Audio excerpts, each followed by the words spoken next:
बिस्मिल्लाहिर्रहमानिर्रहीम सल्लल्लाहु ताला अलैहि वसल्लम। अल्लामा इकबाल को वैसे पढ़ना चाहिए। अगर आप आर्मी नेवी एयरफोर्स की प्रिपरेशन कर रहे हैं या नहीं कर रहे, इकबाल हमारा वैसे ही फेवरेट शायर है, होना भी चाहिए। डॉक्टर साहब को जर्मनी ज़बान में भी अबूर हासिल था अल्लामा इकबाल को। तो इस हवाले से बच्चों को मैं मोटिवेट करता रहता हूँ यहाँ पे इकबाल के हवाले से। तो इस हवाले से ही बच्चे अपने नोट्स बनाएं। अल्लामा इकबाल के बहुत से अशार ज़बानी याद होने चाहिए। कौमी शायर हैं हमारे, और फ़ख्र भी होना चाहिए, इतने बड़े शायर हमारे कौमी शायर पाकिस्तान के हैं। और आपको ये मालूम होना चाहिए, अफगानी कहते हैं हमारे कौमी शायर हैं अल्लामा इकबाल, इंडिया वाले कहते हैं हमारे कौमी शायर हैं, ईरान वाले कहते हैं नहीं हमारा कौमी शायर, फ़ारसी में शायरी की है, पाकिस्तान कहते हैं हमारा कौमी शायर है। तो जो बंदा काबिल होता है ना, आउटस्टैंडिंग से भी आउटस्टैंडिंग, उसके ऊपर हर बंदा एक्सेप्ट करता है ये मेरा शायर है, ये मेरा बंदा है, ठीक है। जो नहीं होता उसको जानने और करीबी रिश्तेदार भी होगा तो लोग मुंह मोड़ते हैं, हम तो जानते ही कौन नहीं है इसको। तो इसलिए अल्लामा इकबाल की स्टडी जो है ना, इकबाल स्टडी, वो आपने वैसे ही करनी शौक। यहाँ इस्लामाबाद में आप लोग रह रहे हैं तो यहाँ इस्लामिक यूनिवर्सिटी है। कौन सी यूनिवर्सिटी है? इस्लामाबाद इकबाल सेंटर है बहुत बड़ा, कभी विज़िट कर लीजिएगा इकबाल सेंटर। वहाँ अल्लामा इकबाल पे बहुत सी किताबें हैं। और अल्लामा इकबाल वो शख्सियत हैं कि नबी पाक सल्लल्लाहु अलैहि वसल्लम के बाद सबसे ज़्यादा जिन पर लिखा गया अल्लामा इकबाल की शख्सियत है। दुनिया में रसूलुल्लाह सल्लल्लाहु अलैहि वसल्लम के बाद जिस शख्सियत पे सबसे ज़्यादा कलम आराई हुई, लिखा गया जिस शख्सियत पे, वो इकबाल की शख्सियत है। हर रोज़ 10 से 15 जो है नए आर्टिकल लिखे जा रहे हैं इकबाल के बारे में। किताबों की तादाद भी काफ़ी ज़्यादा है, हज़ारों में है। हमारे एक टीचर थे पेशावर यूनिवर्सिटी में, डॉक्टर साबिर हुसैन कुलौरी साहब, अल्लाह ताला जन्नत दे, फोत हो गए। उन्होंने इकबाल लाइब्रेरी के नाम से एक लाइब्रेरी बनाई हुई थी, अभी भी शायद हो, अल्लामा इधर एबटाबाद में, एबटाबाद कलंदराबाद से उनका ताल्लुक था। एबटाबाद का मेन जो आगे मोड़ आता है वहाँ पर उनकी बहुत बड़ी लाइब्रेरी है, और वो KPK की सबसे बड़ी लाइब्रेरी थी अल्लामा इकबाल। उसने अल्लामा इकबाल की सारी किताबें डॉक्टर साहब ने जमा की हुई थी, और उस टाइम उनके पास 24,000 बुक्स थी, 24,000 बुक्स जमा की। तो उन्होंने ये कहा था कि मेरी वसीयत है कि जब मैं फौत हो जाऊँगा तो ये सारी बुक्स जो हैं पेशावर यूनिवर्सिटी शोबे उर्दू के नाम, सॉरी हज़ारा यूनिवर्सिटी शोबे उर्दू के नाम, लेकिन शर्त यह है कि हज़ारा यूनिवर्सिटी में डिपार्टमेंट ऑफ उर्दू कायम किया जाए। PTV पर उन्होंने इंटरव्यू दिया था, रिकॉर्ड है ये। और आपकी ये ख्वाहिश पूरी की अल्लाह ताला ने, हज़ारा यूनिवर्सिटी में डिपार्टमेंट ऑफ उर्दू कायम हुआ, PhD भी कराई जा रही है आजकल। और वसीयत के मुताबिक वो सारी बुक्स उनके बेटे में ने, जो आजकल आर्मी अफसर हैं, वही मुझे देख के फिर उन्होंने, डॉक्टर साहब ने अपने बेटे को भी आर्मी में करवा दिया था। तो उन्होंने फिर उनके बेटे ने सारी बुक्स उनकी वसीयत पे कि अगर मेरी डेथ हो जाती है तो सारी किताबें हज़ारा यूनिवर्सिटी को दे दें, तो उन्होंने दे दी थी उनके बेटे ने। मैंने खुद पूछा था किताबें किधर की हैं बुक्स, उन्होंने सारे पैकिंग करके यूनिवर्सिटी को गिफ्ट कर दिया था। मिलिट्री कॉलेज जेला में मैंने उन्हें इन्वाइट किया था सर को, और इकबाल पे उन्होंने लेक्चर दिया था अल्लामा इकबाल की शख्सियत पे। और उधर भी उन्होंने अनाउंस किया था कि साथ में ले गए, लाइब्रेरी ले गए थे सर, बल्कि मैं उनको ले गया था लाइब्रेरी अपने मिलिट्री का जेलम की दिखाने के लिए। काफ़ी उन्हें खुशी हुई, अच्छी लाइब्रेरी, लेकिन वो कमी महसूस की कि इकबाल इसके हवाले से बुक्स बड़ी कम है, ना होने के बराबर है। फिर जब उन्होंने लेक्चर दिया, लेक्चर में उन्होंने कहा कि मैं यहाँ पे कितने कैडेट्स हैं, उस टाइम थे 550 कैडेट्स थे। डॉक्टर साहब ने कहा कि 550 किताबें में हर कैडेट के एक बुक जो है ना यहाँ पे गिफ्ट करूँगा, और साथ कबर्ड बना के, कबर्ड के साथ गिफ्ट करूँगा मैं।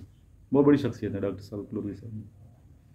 लेक्चर के तकरीबन महीने के बाद उनकी डेथ हो गई, महीना भी नहीं गुजरा था, हार्ट अटैक हो गया। कमांडेंट भी बड़े परेशान हुए, दुख होता हमें काफ़ी, कितना अच्छा आदमी। बड़ी ये मोहब्बत थी उनको, और वो कह रहे थे कि अल्लामा इकबाल मेरे पीर मुर्शद हैं,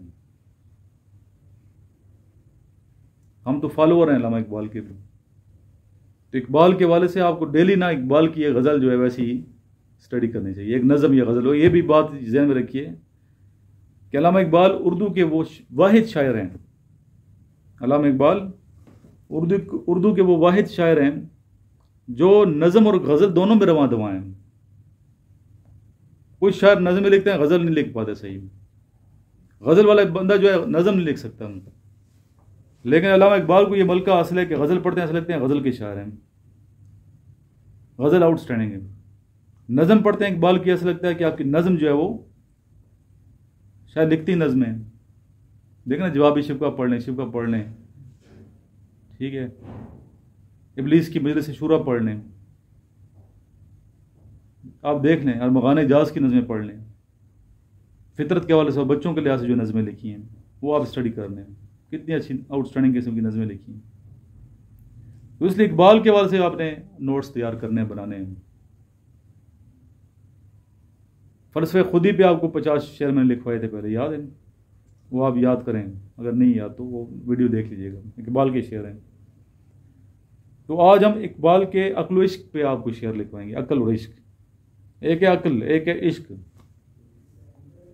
अक्ल की मंजिल जहाँ ख़त्म होती है, इश्क की मंजिल वहाँ स्टार्ट होती है, इश्क की सीढ़ी वहाँ शुरू होती है। बात आई समझ? इकबाल ने हमेशा इश्क को जो है तरजीह दी अक्ल पे। इस हवाले से आप देख लें। और इश्क किसे कहते हैं इकबाल? मकसद की लगन का नाम इश्क है। इकबाल के नज़दीक मकसद की लगन का नाम इश्क है। जो भी आपका मकसद है उसके साथ लगन इतनी हो कि लोग आपको पागल कहेंगे, कैसा शब्द, लगन, यानी कि आउटस्टैंडिंग लगन होनी चाहिए, तड़प होनी चाहिए आपके अंदर, जज्बा होना चाहिए, ये इश्क है। लुत्फ़े कलाम क्या जो ना हो दिल में दर्द इश्क, लुत्फ़े कलाम क्या जो ना हो दिल में दर्द इश्क, बिस्मिल नहीं है तू तो तड़पना भी छोड़ दे। है अबद के नुस्खे तहरीना की तमहीद इश्क, अक्ल इंसानी है फ़ानी जिंदा व जवेद इश्क, इश्क के खुर्शीद से शाम अजल शर्मिंदा है, इश्क सोज़ ज़िंदगी है ताबद पाइंदा है। और ये शेर तो आपको भी आता होगा, कुव्वत इश्क से हर पस्त को बाला कर दे, दहर में इसमें मोहम्मद से उजाला कर दे। ये जवाबी शिकवा का शेर है। और जवाबी शिकवा का एक और शेर बड़ा मशहूर शेर है, आपको आता ही होगा, कि मोहम्मद से वफा तूने तो हम दे रहे हैं। ये निचोड़ है शिकवा और जवाबी शिकवा का। शिकवा नज़म आपने इसीलिए लिखी थी शेर के लिए, जवाब देना था आपने। पहले शिकवा ना अल्लाह से कि मर्द मौन पीछे हैं, दुनिया में पीछे रह गए, अल्लाह ताला वो नहीं कर रहा, बहुत काफ़ी शिकवे शिकायत की हैं। तो एक बार जवाबी शिकवा लिखना थी। और जवाबी शिकवा का आखिरी शेर है, कि मोहम्मद से वफा तूने तो हम तेरे हैं, ये जहाँ चीज़ है क्या लोहो कलम तेरे हैं। इस शेर के लिए इकबाल ने 2 नज़में लिखी हैं। इश्क को फरियाद लाजिम थी सो वो भी हो चुकी, अब ज़रा दिल थाम कर फरियाद की तासीर देख। और ये गज़ल के मैं शेर सुनाता हूँ अभी आपको। गज़ल में क्या इकबाल कहते हैं इसके हवाले से, पुख्ता होती अगर मसलियत अंदेश हो अक्ल, इश्क हो मसलत अंदेश तो है खाम अभी, बेखतर कूद पड़ा आतिश नमरूद में इश्क, बेखतर तलमी है ये, बेखतर कूद पड़ा आतिश नमरूद में इश्क, अक्ल है मैवे तमाशाए लब बाम अभी। इकबाल 8वीं क्लास में थे कि 8 साल के थे, मुझे कन्फ्यूजन हो रही है कि पहला शेर आपने दाग को दिखाया था, दाग दिलवी को। उस शेर को देख के दाग ने ये जज कर लिया था कि ये बंदा जो है मुस्तकबिल में, ये बच्चा जो है बहुत बड़ा शायर, हिंदुस्तान का नंबर 1 शायर होगा। और वो शेर कौन सा था जो दिखाया था छोटी सी उम्र में? वो था, मोती समझ के शाने करीमी ने चुन लिए, मोती समझ के शाने करीमी ने चुन लिए, कतरे जो थे मेरे अर्क के इनफाल के, कि शर्मिंदगी जो आंसू थे उससे अल्लाह ताला ने इतना समझा, मोती समझ के चुन लिए, शाने करे अल्लाह की शान ने चुन लिया। इश्क फरमुदा एक कासर से सुबह गाम अमल, अकल समझी ही नहीं मानिए पैगाम अभी। मैंने कुछ खास शेर निकाले, वैसे तो बहुत ज़्यादा अशार हैं इश्क पे। इस तरह ये शेर सुनिए, न वो इश्क में रही गर्मियाँ, कि आज की जो सूरत यार इकबाल कह रहे हैं, न वो इश्क में रही गर्मियाँ, न वो हुस्न में रही शौकियाँ, न वो गज़नवी में तड़प रही, न वो ख़म में जुल्फ़े अयाज़ में। अभी वो हालत नहीं है मुसलमानों की, इश्क नहीं है जिस तरह होना चाहिए इश्क।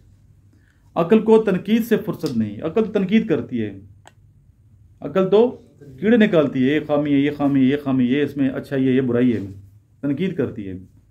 इश्क पर अमाल की बुनियाद रख, अमाल की बुनियाद किस पे होनी? इश्क पे। अमल जो भी करें इश्क से करें, उस जज्बे के तहत करना चाहिए जो जज्बा सादिक हो, आउटस्टैंडिंग किस्म का जज्बा वो चाहिए। इश्क की एक जस्त ने तय कर दिया किस्सा तमाम, इस ज़मीन व आसमां को बेकरार समझा था मैंने। अगर हो इश्क तो है कुफर भी मुसलमानी, अगर इश्क है तो कुफर भी मुसलमानी है। न हो तो मर्द मुसलमान भी काफिर जिंदीक, अगर इश्क नहीं है तो मर्द मुसलमान भी क्या है, काफिर जिंदीक है। बुनियादी क्या चीज़ है, इश्क है। अकल गो आस्तां से दूर नहीं, इसकी तकदीर में हुजूर नहीं। खिरद ने मुझको अता की नजर हकीमाना, अकल ने नजर हकीमाना तो दे दी, ठीक है। सिखाई इश्क ने मुझको हदीस रिंदाना, असल काम इश्क ने किया है। इश्क तेरी इंतहा, इश्क मेरी इंतहा, इश्क तेरी इंतहा, इश्क मेरी इंतहा। तू भी अभी ना तमाम, मैं भी अभी ना तमाम। इस मस्जिद कुर्तबा आपकी एक नज़र में करतबा, उसके कुछ शेर में सुनाऊँ आपको। मर्द खुदा का अमल इश्क से साहिब फरोग, इश्क है असले हयात, मौत है उस पर हराम। इश्क की तकवीम में असर रवा के सिवा, इसकी तकवीम में असर रवा के सिवा। तकवीम कैसे कहते हैं बेटा, तकवीम उर्दू में कहते हैं कैलेंडर को, अंग्रेजी में कैलेंडर कहते हैं। इसकी तकवीम में असर रवा के सिवा और ज़माने भी हैं जिनका नहीं कोई नाम। और इश्क किसे कहते हैं, इकबाल के नज़रिए इश्क क्या है, मकसद की लगन का नाम। इंशाल्लाह किसी दिन में हम नेक्स्ट जो आपका है ना नज़रिया इकबाल का, हयात व ममात, ज़िंदगी और मौत के बारे में इकबाल क्या नज़रिया है, उस पर मैं आपको शेयर सुनाऊंगा इकबाल के, ताकि वो भी आपको ये सारे अशार जितने में इससे अच्छे अच्छे मज़ीद अशार भी आप लिख सकते हैं इसके हवाले से। बल्कि इकबाल की शेर लिखिए, इकबाल के से अच्छे शेर किसके हो सकते हैं। इकबाल स्टडी के हवाले से आपको मैंने कुछ बताया, इकबाल को भी पढ़िए, सारे नोट्स भी पढ़ते रहें, मेहनत करें, फिजिकल टफ रहें। मोटिवेशन के लिए इकबाल की गज़लें सुना करें, मोटिवेशन के लिए इकबाल की गज़लें सुना करो, पढ़ा करें गज़लें। कुलियात इकबाल हर बच्चे के पास होनी चाहिए। इकबाल के कलाम तो समझो कुरान मजीद की तफसीर पेश की अगले से। इसी पे आज इख्ताम करेंगे इस लेक्चर का। नेक्स्ट फिर हम देखते हैं। अल्लाहुम्मा सल्ली अला मुहम्मद व आलिहि व इत्रतिही बिअति कुल्ली मरमिल्ला।